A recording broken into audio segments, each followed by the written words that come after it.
সকাল সকাল আমরা বেরিয়ে পড়লাম একটা বিশেষ উদ্দেশ্যে। কোথায় যাচ্ছি, কেন যাচ্ছি, তোমরা সবাই জানতে পারবে আস্তে আস্তে।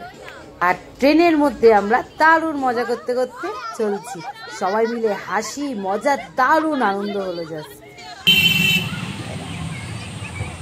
আর বাচ্চাগুলো সব গোল করে বসে থাকবে ব্যাচের নিচে আছে কিন্তু পড়াশোনাটা।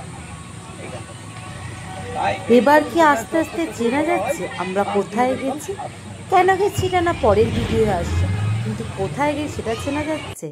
আর হ্যাঁ, সেই বিশ্ববিখ্যাত বট গাছ, ঠিক আমরা গেছি শান্তি। এই বট গাছটি এনেছিলেন মহর্ষি দেবেন্দ্রনাথ ঠাকুর, মানে রবীন্দ্রনাথের বাবা সোনাঝুরির হাত থেকে। এই বট গাছটির বয়স হচ্ছে আজকে 200 বছর।